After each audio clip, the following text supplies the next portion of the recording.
আসসালামু আলাইকুম। আশা করি সকলে আল্লাহর রহমতে ভালো আছেন।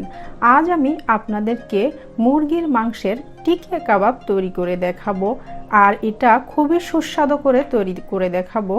আর যারা গরুর মাংস খান না তারা কি কাবাব খাবেন না? অবশ্যই খাবেন। আর মুরগির মাংস দিয়েই সুস্বাদু করে আমি এটাকে দেখাবো, এটার ফ্রোজেনটাও দেখাবো। চলুন তাহলে রেসিপিটা দেখিয়ে দিই। এখানে টিকিয়া কাবাবের জন্য আমি একটা হাঁড়ি নিয়েছি। এখানে নিচ্ছি 650 গ্রাম মুরগির মাংস, হাড় চর্বি ছাড়া। আপনি চাইলে যে কোনো অংশের থেকে নিতে পারবেন, তবে হাড় চর্বিটা ছাড়া নিতে হবে। আর আমি মাংসটাকে কিভাবে কেটেছি, এই যে পাতলা পাতলা কিউব কিউব করে কেটেছি, এভাবেই কাটতে হবে। আর এইখানে আছে চনার ডাল। ডালটাকে আমি 5 ঘন্টার মতো ভিজিয়ে রেখেছিলাম, এখন পানির থেকে উঠিয়ে নিয়েছি। অবশ্যই এই কাবাবটা করার আগে এই ডালটাকে যে কোনো আপনার বেসন হয় এরকম যে কোনো ডাল দিয়েই এটা দেওয়া যাবে এখানে, তবে একটু ভিজিয়ে রাখতে হবে। আমি 5 ঘন্টা ভিজিয়ে রেখেছিলাম। এখানে ডাল দিয়ে দিচ্ছি 1 কাপ আর 1/4 কাপ। 500 গ্রাম চিকেন যদি আপনি নেন তাহলে অবশ্যই ওখানে 1 কাপ ডাল দিলে হয়ে যাবে। আমার এখানে 650 গ্রাম ছিল, তাই আমি 1/4 কাপ বাড়িয়ে দিয়েছি। 1 কাপ আর 1/4 কাপ। পেঁয়াজ কুচি দিচ্ছি 1 কাপ। ছোট ছোট দুটো তেজপাতা একটু ছিঁড়ে দিচ্ছি। ছোট 2 টুকরো দারুচিনি, দেখে বুঝে নিতে হবে, 2 টুকরো দিলাম। 4টা ছোট এলাচ, 4টা লবঙ্গ, 7টা কাঁচামরিচ আমি একটু কুচি করে দিয়েছি।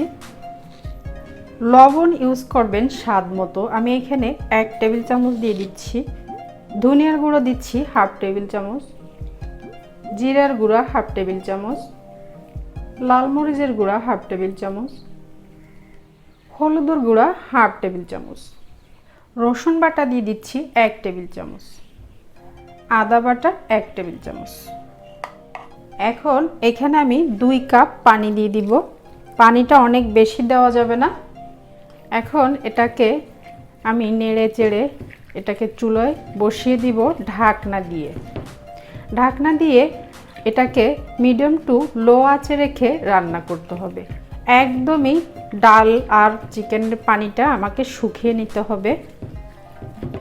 ঢাকনাটা লাগিয়ে দিচ্ছি।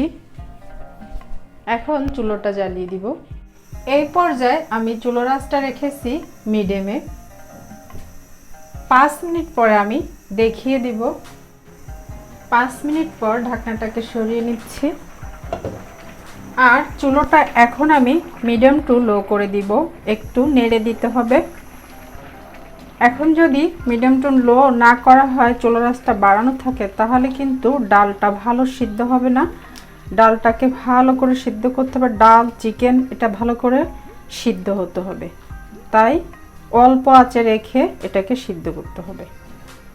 এভাবে করে কিছুক্ষণ পর পর ঢাকনা খুলে নেড়ে দিতে হবে। আমি আবারও ঢাকনা লাগিয়ে দিচ্ছি। ঢাকনাটাকে সরিয়ে নিচ্ছি। আর আমার এখানে কিন্তু পানিটা শুকিয়ে আসছে। আর আমার এখন টাইম চলতেছে 35 মিনিট। আমি কিন্তু একদম ঘড়ি ধরেই এই রান্নাটাকে করতেছি। শুধু চুলোর আঁচটা কার কীরকম থাকবে সেটা তো বোঝা যায় না। এখন আমি দুটো মশলা দিব। দিয়ে দিচ্ছি 1 চা চামচ টালা জিরার গুঁড়া, 1 চা চামচ কাবাব মশলা কিংবা গরম মশলা, যে কোনো একটা ইউজ করতে পারেন। আপনার চাইলে কিনাটাও ইউজ করতে পারেন, চাইলে ঘরে বানিয়ে ইউজ করতে পারেন। আমার একটা রেসিপি আছে কাবাব মশলা নামে, আমি রেখেছি, ওটা চাইলে লিঙ্কটা দিয়ে দেবো, দেখে নিতে পারেন। আর যদি না দেখেন, দোকানের কিনাটা ইউজ করতে পারেন। আমি এখানে 1 চা চামচ কাবাব মশলা দিয়ে দিলাম। এখন এটাকে আমি নেড়ে দিচ্ছি। চুলোর আঁচটা কিন্তু এখনও মিডিয়াম টু লোতেই আছে। আর এখানে আমি আর বেশি সময় রাখবো না, আর 2 মিনিটের মতো রেখেই আমি নামিয়ে নিচ্ছি। এখন চুলোর আঁচটা বাড়িয়ে দিচ্ছি, তার কারণ আমার এখানে কিন্তু ডাল চিকেন সবই সিদ্ধ হয়ে গেছে। আর লবণটা এই পর্যায়ে টেস্ট করে দেখবেন। আমারটা কিন্তু একদমই ঠিক আছে। এখানে 2 মিনিটের মতো আমি জাল করে নিলাম। আর এখন চুলোটাকে অফ করে দিয়েছি আমি। এখন এটাকে নেড়ে চেড়ে কিছুটা ঠান্ডা করে নিতে হবে। চাইলে ফ্যানের নিচে দিয়েও নেড়ে চেড়ে ঠান্ডা করতে পারেন। আর এটা কিন্তু ঠান্ডা হওয়ার পরে আরও কিছুটা শুকিয়ে যাবে। আমি তারপরে এই তেজপাতাটা আর যে দারুচিনিটা দিয়েছিলাম ওটা ফেলে দিয়ে আমি একটু ব্লেন্ডারে দিয়ে নেব, সেটাও দেখিয়ে দেব। তবে আপনি চাইলে পাটাতেও পেষে নিতে পারেন, আপনার ইচ্ছা। আমি একটু ঠান্ডা করে নিচ্ছি। নেড়ে চেড়ে কিছুটা আমি ঠান্ডা করে নিয়েছি। আর এখানে যে তেজপাতা দারুচিনি ছিল ওটা তুলে নিয়েছি, ওটা ফেলে দিব আমি। এখন এখানে আমি একটু লেমন গ্রাস দিব। এই সবুজ অংশটা, জাস্ট এই সবুজ অংশটা একটু হালকা হাতে এভাবে করে দিতে হবে। খেয়াল রাখতে হবে সাদা অংশ জানি না পড়ে, এটা দিলে ফ্লেভারটা বেশ ভালো আসে। এখন আমি একটু হালকা হাতে নেড়ে চেড়ে নিলাম। আর এটা নেড়ে চেড়ে নেওয়ার ফলে কিন্তু যাও কিছুটা গরম আছে সেটাও কমে যাচ্ছে, কমে গেলেই ভালো হবে। আর এখানে দিচ্ছি হাফ কাপ পেঁয়াজ বেরেস্তা, দিচ্ছি একটা ডিম ভেঙে, দিচ্ছি 1 টেবিল চামচ আন্দাজ লেবুর রস। এই রসটা দেওয়ার ফলে খাবারের স্বাদটাও ভালো আসবে। আর যে ডিমটা যাচ্ছে এটার কোনো ফ্লেভার থাকবে না। 1 টেবিল চামচের মতো দিচ্ছি পুদিনা পাতা। আপনি চাইলে এখানে ধনের পাতাও দিতে পারবেন, আমার কাছে নাই তাই দিচ্ছি না। এখন এটাকে একটু মিক্স করে নিয়ে আমি ব্লেন্ডার জারে একটু পেস্ট করে নিব।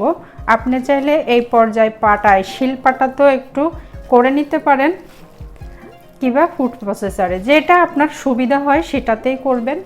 এখন অল্প অল্প করে নিয়ে আপনি এরকম একটা ব্লেন্ডার জার যদি ঘরে থাকে সেটাতেও করে নিতে পারেন। যে কোনো কিছুতে মানে আপনি এটা একটু পেস্ট করতে পারলেই হবে। সবগুলোকে আমি ভেঙে নিয়েছি। আর এটা আপনি যদি কিমা মেশিন থাকে আপনার কাছে তাহলে কিন্তু বেশি ভালো হয়। আর মিক্সিতে করতে আসলে অনেকটা টাইম লেগে যায়। আর সবচেয়ে তো বেস্ট হয় আপনি যদি পাটায় পেষে নিতে পারেন তাহলে। আর এটা সময় কিন্তু এত বেশি লাগেও না। এখানে আমি দিয়ে দিচ্ছি 1 টেবিল চামচ টমেটো সস। আপনি সস কিংবা কেচাপ দুটোর একটা ইউজ করতে পারেন। আর দিচ্ছি 1 চা চামচ চিনি। টিকিয়া কাবাবে কিন্তু একটু চিনি দিতেই হয়, তাই দিলাম। আপনি যদি 500 গ্রাম মাংস নেন তাহলে কিন্তু আপনি একটা ডিম ইউজ করলেই হবে। আমি এখানে মাংস এবং ডাল একটু পরিমাণে বেশি নিয়েছিলাম তাই ডিমটা একটু বেশি দিব। আমি এখানে ছোট একটা ডিম নিয়েছি, আর যদি বড় হয় তাহলে হাফ নিলেই হবে। আমি পুরো ডিমটা ভেঙে দিচ্ছি, মানে আমি মোট 2টো ডিম দিলাম। এখন এটাকে আমি মেখে নিচ্ছি। মেখে নিয়েছি আমি। এখন হাতে একটু সরিষার তেল মেখে নিতে হবে। হাতে একটু সরিষার তেল মেখে নিচ্ছি।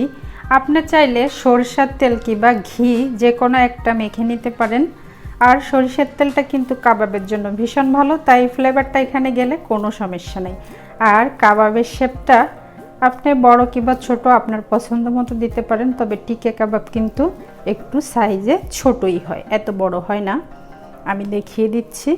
আর আমার কিন্তু গরুর মাংসর টিকিয়া কাবাবও আমার চ্যানেলে আছে, লিঙ্কটা দিয়ে দেব, চাইলে দেখে নিতে পারেন। ওটা কিন্তু খুবই সহজ পদ্ধতিতে করা ছিল। আমি কোনো ব্লেন্ডারে দিইনি এবং মিক্সিতেও দিইনি এবং পাটায়ও পেশিনি, খুবই সহজভাবে করা ছিল। এই তো একটা কাবাব হয়ে গেল টিকিয়া।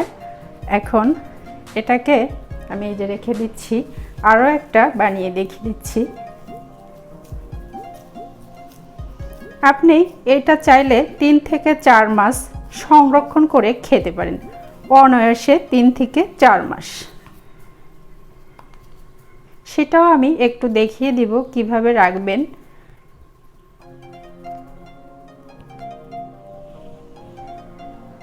সবগুলোকে আমি এভাবে বানিয়ে নিচ্ছি। এই তো সবগুলো কাবাব আমি বানিয়ে নিয়েছি। আর এটা কিভাবে রেখে দিবেন, আপনি ট্রেতে নিয়ে তারপরে প্রথমে আপনাকে এভাবে ছড়িয়েই রাখতে হবে, একটু ফাঁকা ফাঁকা করে রাখতে হবে, তা না হলে কিন্তু একটার সাথে একটা জোড়া লেগে যেতে, জোড়া লেগে গেলে কিন্তু আবার ভেঙে যাবে। আর এরপরে আপনি একটা র্যাপিং করে রাখতে হবে। একটু র্যাপ করে রাখলে তাহলে কিন্তু ভালোই হয়। আমি এটাকে র্যাপ করে রেখে দিচ্ছি, ডিপ ফ্রিজে রেখে দিব। আর এটা কিভাবে প্যাকেট করা যায় সেটাও আমি পরে দেখিয়ে দিব। এখন আমি এটাকে ডিপ ফ্রিজে রেখে দিচ্ছি আর বাকিটা ভেজে নিচ্ছি। যে কাবাবগুলো আমি ডিপ ফ্রিজে রেখে দিয়েছিলাম সেগুলোকে আমি একটু এখন বের করে নিয়েছি, ওভারনাইট রাখার পরে বের করেছি। আর এখন এই যে র্যাপটা খুলে নিচ্ছি। খুলে নেওয়ার পর জাস্ট একটু হাত দিয়ে এভাবে দিলেই উঠে যাচ্ছে। সবগুলো কাবাবকে আমি তুলে নিলাম। আপনি চাইলে এই ধরনের কোনো বক্সে রাখতে পারেন কিংবা এই ধরনের কোনো বক্সও রাখতে পারেন, তবে রাখার আগে এরকম একটা টিস্যু নিচে দিয়ে তারপরে আমি কাবাবগুলোকে সাজিয়ে রেখে দিচ্ছি। এটা এভাবে রাখার পর আপনি 2 থেকে 3 মাস অনায়াসে খেতে পারেন। বক্সে যদি আপনি না রাখতে চান তাহলে জিবলক ব্যাগের ভিতরে রাখতে পারেন, পলি আপনার পছন্দ মতো নিতে পারেন। বক্সে নেওয়ার পর আমি এই তো মুখটা মেরে রেখে দিচ্ছি। এখন আমি যখন খেতে ইচ্ছা করবে আমার কিংবা মেহমানদারি করতে ইচ্ছা করবে, ভাজার 10 মিনিট আগে আপনি একটু বের করে রেখে তারপরে ভেজে নেবেন। আর এটা একদম সহজভাবে বানানো যায়। এইগুলোকে আমি ভাজার জন্য রাখছি। আমি এটাকে 10 মিনিট একটু ফ্রিজে রেখেছিলাম, এখন আমি ভাজতে নিয়ে যাচ্ছি। এখানে আমি ফ্রাই প্যানে কিছুটা তেল দিয়েছি আর এটা মিডিয়াম আঁচে রেখে একটু গরম করে নিয়েছি। কাবাবগুলোকে দিয়ে দিচ্ছি। তেলটা কিছুটা গরম হওয়ার পর অবশ্যই কাবাবটা দিতে হবে। এখন আমি এটাকে ব্রাউন করে ভেজে নিব। এখন আমি এটাকে উল্টিয়ে দিচ্ছি।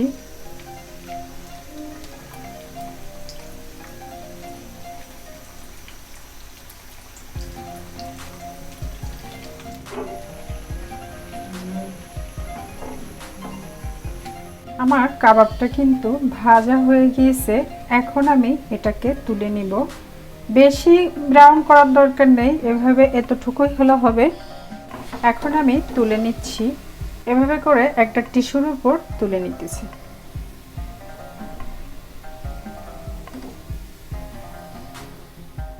তৈরি হয়ে গেল মুরগির মাংসের টিকিয়া কাবাব। এটা তৈরি করা কতটা সহজ সেটা তো দেখলেন। আর এটা কিন্তু খেতে খুবই সুস্বাদু হয়ে থাকে।